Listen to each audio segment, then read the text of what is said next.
Nuevo capítulo de preguntas y respuestas. Y lo primero es disculparme, porque tengo un montón de mensajes y audios sin responder. Se me han acumulado unas cuantas preguntas en los últimos meses, así que si hoy no sale la tuya y no te he respondido al mensaje, ten un poco más de paciencia, por favor, que algunos ya estáis teniendo mucha. Pero bueno, intentaré ponerme al día antes de terminar la temporada. Y si no sabes cómo enviarla, te lo recuerdo. Puedes mandar una nota de voz por WhatsApp haciendo una pregunta o ayudándome a responder a alguna que me hayan hecho al 683-172-622 con el prefijo 34 si es desde un número que no sea español.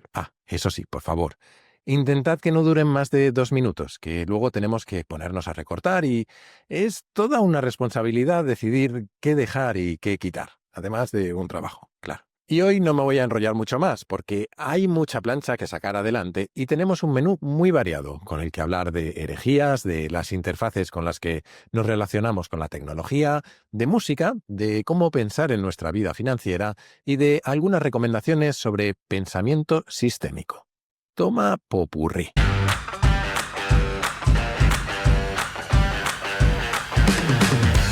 Soy Jaime Rodríguez de Santiago y esto es Kaizen, el podcast para mentes inquietas en el que te acerco a personas, a ideas y a técnicas fascinantes de las que aprender cada día.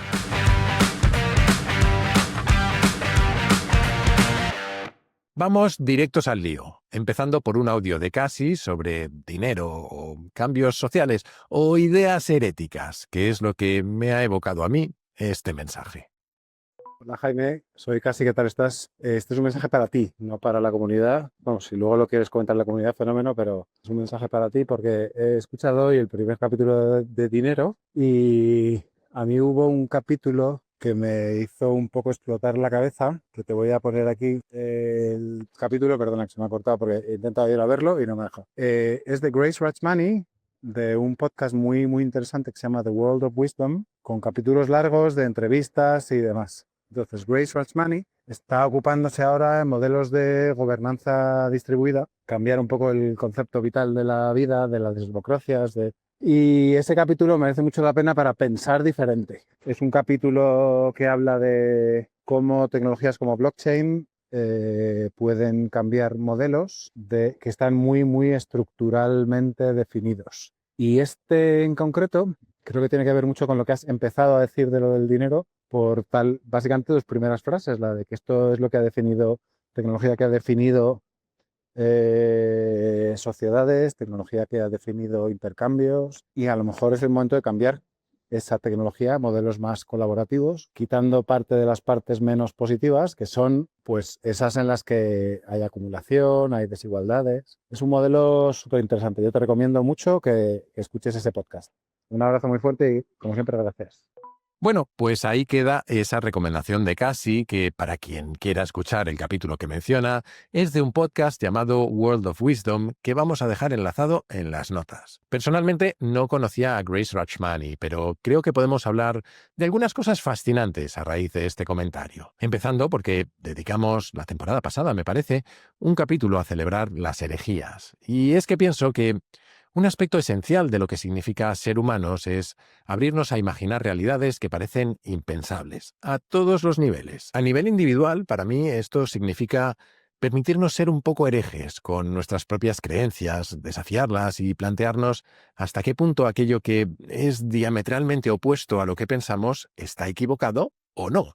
Y no solo como una forma de pensamiento crítico, sino especialmente como una manera de permitirnos replantear nuestras vidas e imaginar otras posibilidades para nosotros mismos. Pero, sobre todo, a nivel colectivo, ya sea en una empresa o en la sociedad en su conjunto, necesitamos ideas heréticas, ideas que vayan contra la opinión generalizada y especialmente contra la tradición. No porque tengan razón, que muchas veces no la tendrán, sino porque nos empujan a distinguir lo que aún tiene sentido de lo que ha dejado de tenerlo. Muchos de nosotros tenemos la sensación de que los principales esquemas sociales que parecían permanentes en nuestra juventud se están resquebrajando, desde la idea de elige bien tu carrera y estudia porque a eso te dedicarás el resto de tu vida, al funcionamiento actual de la democracia, de los sistemas financieros o incluso la supremacía de Occidente. Y no voy a pretender dar respuesta a todo eso en este capítulo, ni siquiera voy a empezar a intentarlo, porque no estoy seguro tampoco de tenerla, pero sí pienso que vivimos en un momento especialmente necesitado de ideas nuevas. En alguna ocasión hemos hablado, en Nada que Ganar, de otras formas de democracia, como la democracia directa, la democracia líquida o la demarquía, la democracia por sorteo. También, tanto allí como en Kaizen, hemos hablado sobre descentralización y sobre el rol que la tecnología puede jugar para replantear nuestras decisiones y nuestras economías.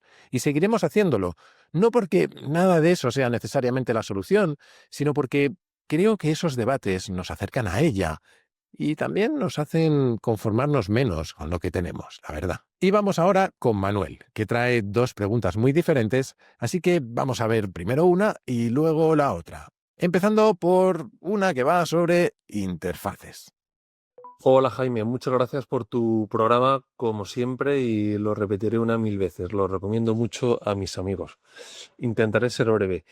Mira, creo que es muy interesante el reflexionar sobre el interface que utilizamos con los ordenadores. Yo desde que a ver, tengo 52 años, con lo cual yo viví toda la evolución, digamos, de usuario de la informática, la aparición de los ordenadores y todo esto, y estudiando oí hablar de las tarjetas perforadas que se utilizaban, no sé si en los 70 o en los 60, como interfaz para programar ordenadores. Eran fichas o cintas enormes, que era una perforación de una cinta perforada con agujero, que era el input a la máquina, ¿no? Desde los 80 y antes, supongo, claro, la interfaz era un teclado.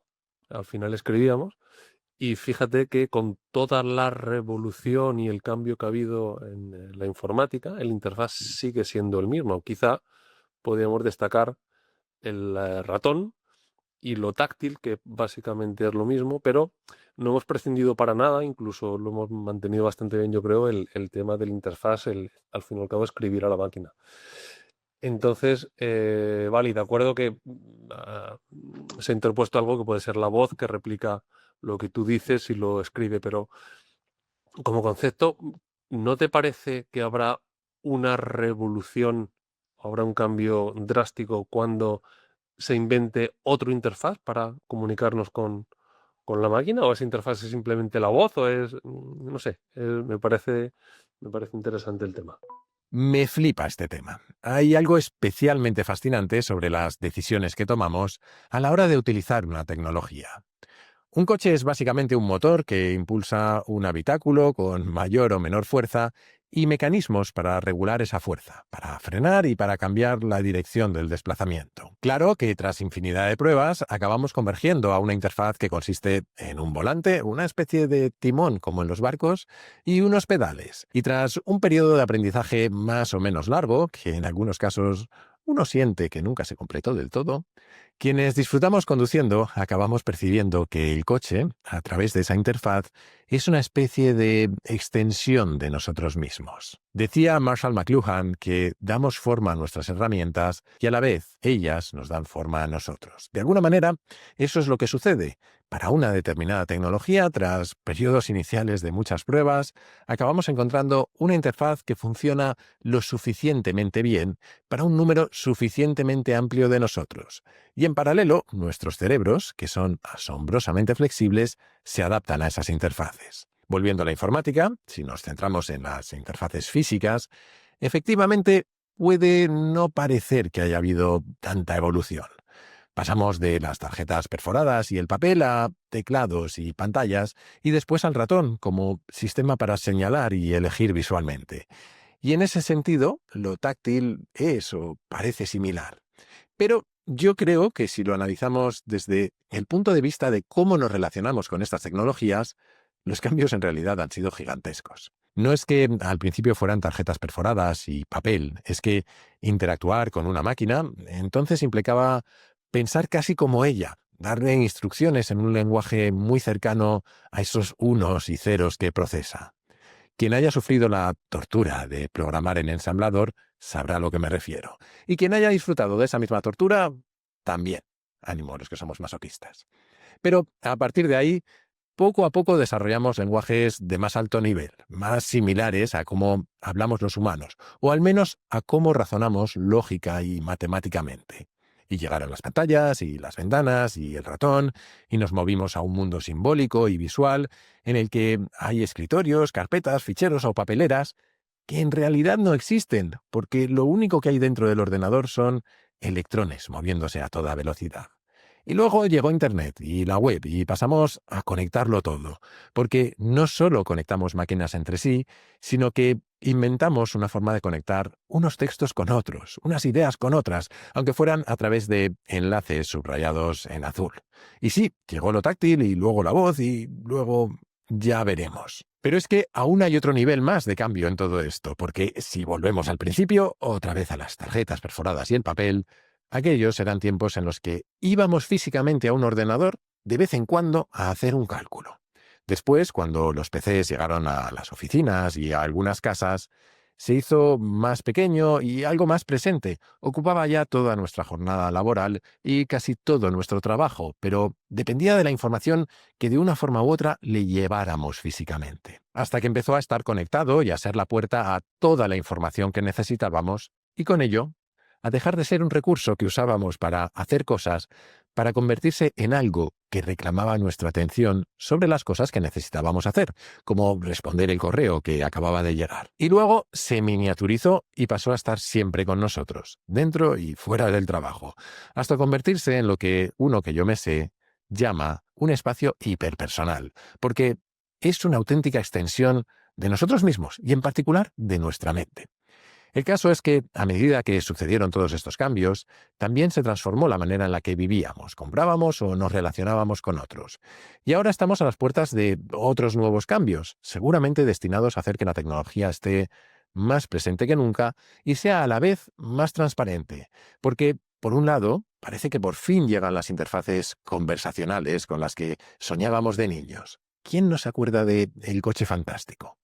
A la vez, todo se llena de sensores, de cámaras y de micrófonos. Nosotros mismos lo hacemos con relojes, cascos o gafas inteligentes. Y nuestra información está permanentemente accesible por todos ellos en eso que hemos llamado la nube. Tengo un capítulo a medio empezar, que no es lo mismo que a medio terminar, desde hace mucho tiempo, sobre lo que yo llamo la era del cyborg y algunas de las implicaciones que todo esto tiene para nosotros. A ver si me da tiempo a terminarlo, o por lo menos a terminar de empezarlo esta misma temporada. Y vamos con la segunda pregunta de Manuel, en esta ocasión sobre música. Hola Jaime, de nuevo muchas gracias por todo lo que haces y de verdad, eres admirable. Reflexión breve. Esta canción que te he puesto ahí, la llevo escuchando desde que tengo, pues no te exagero, pero podría ser 4 o 5 años, desde que aprendí a poner un tocadiscos. Yo tengo ahora mismo 52 y desde que yo era niño y de manera inconsciente y saber cómo, pues oía esta música, me golpeaba fuertemente y durante toda mi vida nunca he dejado de hacerlo. Esta canción en especial, bueno, Pink Floyd en especial. Pero la reflexión que hago es que cuando yo oí por primera vez esta canción, hacía la música que se hacía 50 años antes, es decir, en los años 20, podía ser música, la música pop, vamos a decir, sería música folclórica o música tradicional o música clásica. Y sin embargo, ahora que la sigo oyendo con la misma intensidad, hace 50 años que se hizo la canción y fíjate qué música es que la puedo seguir oyendo con la misma intensidad y es tan diferente, no sé, me parece brutal. Me he puesto a oírla hoy y digo, es que hace 50 años, más o menos, de esta canción. Es, en fin, impresionante.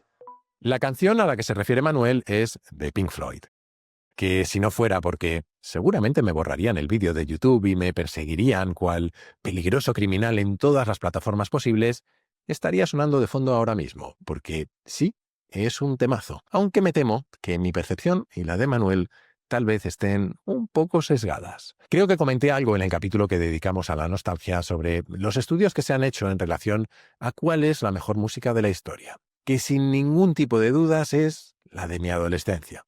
Al menos para mí, porque la mejor música es la de la adolescencia de cada uno de nosotros casi siempre. De alguna forma, la música que escuchamos al principio de nuestras vidas y alrededor de la que desarrollamos nuestra identidad nos acompaña en el resto de ella, de una forma generalmente más poderosa que la que descubrimos más adelante.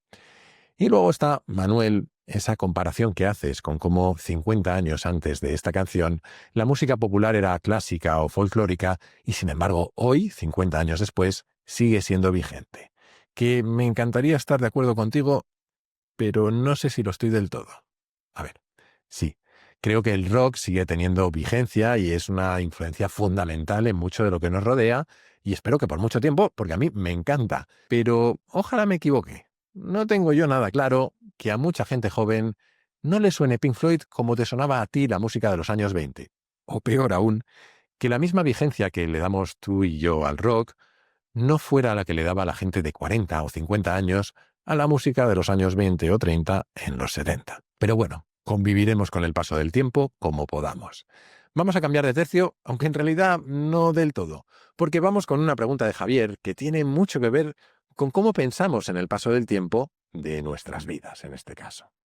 Hola Jaime, buenas. Aquí Javier desde Pamplona. Nada, me estoy poniendo al día con el podcast porque lo descubrí no hace tanto, hace un año así, y como buen ingeniero también hemos ido al principio y vamos en orden. Y escuchando el otro día la entrevista con Marcos Vázquez de Fin del Revolucionario, al final hablabais un poquito del tema pues, de no obsesionarse demasiado con llevar las cosas al límite, y uniendo esto con esa idea que siempre comentas de la importancia de lo suficiente, y con otro tema que también has tocado varias veces, que es la independencia financiera dentro de la educación financiera, me gustaría que dieses tu opinión sobre hasta qué punto o dónde está el punto o la importancia de lo suficiente en esa independencia financiera, sobre todo teniendo en cuenta que no sabemos a ciencia cierta si vamos a llegar a viejos. Es decir, ¿merece la pena hacer todo ese esfuerzo y vivir en esa austeridad para disfrutar de aquí a X años de esa independencia financiera? ¿O hay que buscar un equilibrio y vivir la vida porque mañana te puede atropellar un coche y dejar de estar? Poniéndonos en un caso muy extremo. Pero bueno, sabes a lo que quiero llegar. Nada, dejo esa idea, a ver cómo la plantearías. Gracias. Buen melón este, sin duda. A ver, demos un paso atrás antes de hablar de dinero y reflexionemos sobre esa incertidumbre de no saber si moriremos mañana, frente a la que podemos tener, creo, diferentes actitudes. Las posturas extremas son fáciles de identificar. Por un lado, podemos decir, como no sé si moriré mañana, me voy a dedicar a vivir como si fuera a morir mañana. Desde esa perspectiva, es muy probable que no hiciéramos las cosas que solemos hacer. De hecho, hay algunas películas que exploran esto. Hay dos en concreto que se me vienen siempre a la cabeza y además medio mezcladas. Una es de Steve Carell y Keira Knightley. Se llama algo así como Buscando un amigo para el fin del mundo. En inglés es Seeking a Friend for the End of the World. La otra es This is the End, o Este es el fin, de Seth Rogen. No son necesariamente buenas películas, aunque las recuerdo entretenidas, pero sí que son el resultado de que alguien le dedique algunas neuronas al menos a pensar en cómo nos comportaríamos si creyéramos que todo va a acabar inminentemente. Y bueno, los tiros van por donde te puedes imaginar. Para la mayoría, pocas ganas de trabajar y muchas de darse a todo tipo de excesos. Alguna gente, eso sí, sin saber bien qué hacer, porque llevan toda la vida siendo tan disciplinados y rígidos que siguen comportándose exactamente igual mientras todo se desmorona a su alrededor. El extremo opuesto a vivir como si fuéramos a morir mañana es el de vivir ignorando deliberadamente que algún día moriremos. Esto puede llevarnos a creer que siempre tendremos tiempo para hacer todo eso que hoy postergamos, que podemos planificar a muy largo plazo y dejar cosas importantes de lado porque ya les llegará el momento. Esto tal vez significa vivir adolescencias que llegan hasta los 40 años, o carreras profesionales que consumen las 24 horas del día, o tratar a nuestros padres como si siempre fueran a estar ahí, tal y como lo están ahora. Obviamente, ninguno de estos extremos parece demasiado funcional. Lo cierto es que podemos morir a cada segundo, pero la probabilidad individual de que suceda al siguiente segundo, al siguiente día o al siguiente año es bastante baja casi siempre. Lo que en el fondo habla de que tenemos que reconciliar dos maneras de mirar a las cosas, la de disfrutar del presente y la de construir el futuro, lo que sea que para cada uno signifique cada una de esas dos cosas, que encaja a la perfección con lo que la ciencia nos dice sobre la felicidad, como recordaréis quienes escuchasteis la serie que dedicamos al tema. Ahora, ¿cómo aplicar esto a cada vida individual y, en concreto, a nuestras decisiones financieras? es algo terriblemente personal. Y más que dar un consejo a nadie, yo lo único que puedo hacer es contar mi experiencia por si a alguien le sirve. Ya he contado que financieramente hablando he pasado por distintas mentalidades, siendo veinteañero y creyéndome la última caja de la galleta, como dice una amiga mía. Estaba empeñado en que iba a hacerme insultantemente rico antes de los 30, cosa que, por lo que sea, no sucedió. Más bien al contrario, porque me planté en los 30 con unos pocos euros en la cuenta y habiendo agotado el paro. Una cura de humildad muy necesaria, que me hizo empezar a buscar un equilibrio diferente. Me hizo dejar de creer que la solución era ganar muchísimo dinero para gastarlo en todo lo que me apeteciera y más bien tratar de entender cuánto dinero necesitaba para gastar en aquello que realmente importaba, hasta el punto de que mi obsesión pasó a ser otra, la de todo ese rollo de la independencia financiera y de ser frugal y de ahorrar suficiente dinero como para que trabajar se convierta en una decisión y poder retirarme a vivir una vida sencilla, siendo aún joven para disfrutarla. Y aunque mucho de eso sigue siendo una parte importante de cómo veo las cosas, hay al menos dos diferencias. La primera, y la más grande, es mi hija. Esto no va ya de cuánto es suficiente para mí y la vida que yo quiero vivir, sino que hay un filtro mayor, que es la de la vida que quiero poder darle y lo que me gustaría que le quedara cuando yo no esté. Y eso mecánicamente sube el listón, tanto de lo que gastar hoy como de lo que tratar de ahorrar para mañana. Lo otro que ha cambiado es que he tenido más suerte en los últimos 10 años de la que podía imaginar al cumplir 30. Tanta como para haberme podido tomar un periodo sabático y probar la vida que me gustaría tener en el futuro. Y también para entender que no siento tanto la necesidad de hacerme rico como la de encontrar un buen equilibrio en todas las facetas de mi vida. Pero bueno, esto es una mentalidad y una forma de ver la vida que va cambiando con el tiempo, así que si me volvéis a preguntar dentro de un año, lo mismo la respuesta no es exactamente igual. Pero bueno, vamos a terminar por hoy con un audio breve de Cristian, que pide referencias sobre dónde aprender de pensamiento sistémico. Cordial saludo, Jaime. Yo te quiero contar que la primera vez que escuché sobre este tema fue en un curso que dictaban unos ingenieros. Entonces, claro, ellos expresaban que en el gremio de la ingeniería era mucho más frecuente el pensamiento sistémico. Yo soy abogado y realmente se me interesa el aprendizaje de este tema. Realmente, y especialmente cómo valerse de esa forma de pensamiento para poder resolver los problemas de la vida cotidiana, las situaciones cotidianas. Entonces, seguiré escuchando el podcast a ver qué más inquietudes me puede surgir y cómo voy a ir asimilando ese aprendizaje. Muchas gracias. Cualquier cosa que me quieras comentar, estaré atento. Audio breve y respuesta más o menos breve, empezando por recordar a todo el mundo que en casi todos los capítulos de Kaizen hay unas notas muy detalladas en mi web con referencias a libros, a personas, a enlaces, a películas y a muchas cosas más.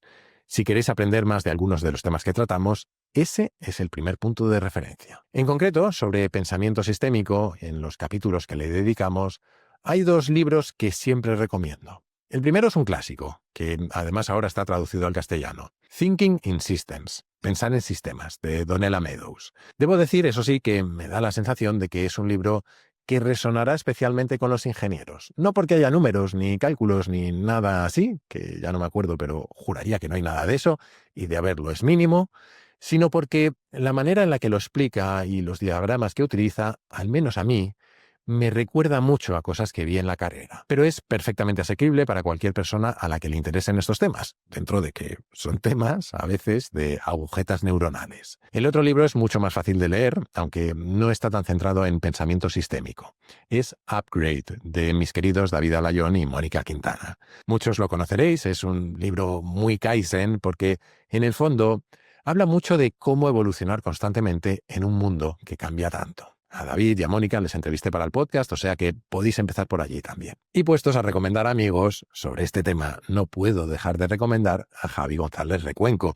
Creo que nadie ha hecho más en España por divulgar sobre complejidad y pensamiento sistémico que él. Para cualquiera a quien le interesen estos temas, seguir a Javi en Twitter, en sus podcasts o en los incontables programas de formación en los que participa, es una muy buena vía de entrada a este mundo.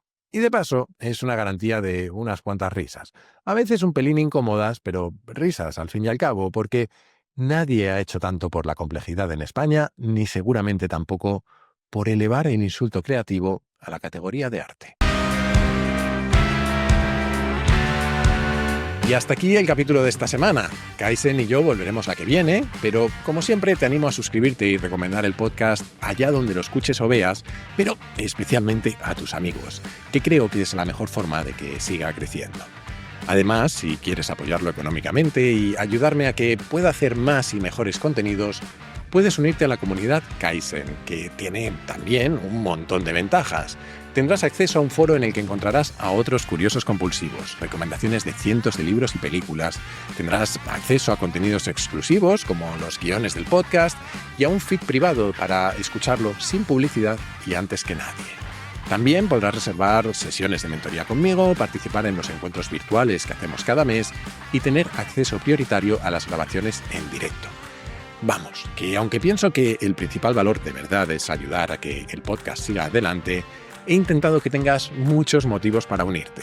Si quieres hacerlo, solo tienes que entrar en mi web, jaimerodriguezdesantiago.com, y hacer clic en el banner rojo. Y desde esa misma web o desde mi Twitter, @jaime_rds, puedes hacerme llegar tus comentarios, tus sugerencias, lo que tú quieras. Siempre contesto, aunque a veces tardo un poco y a veces mucho y a veces muchísimo, pero acabo contestando. Y recuerda que si quieres participar en el podcast, puedes hacerlo enviando tus notas de audio por WhatsApp al siguiente número, 683-172-622, con el prefijo 34 si lo mandas desde fuera de España. Y esto es todo por hoy. Muchísimas gracias por estar ahí y hasta la semana que viene.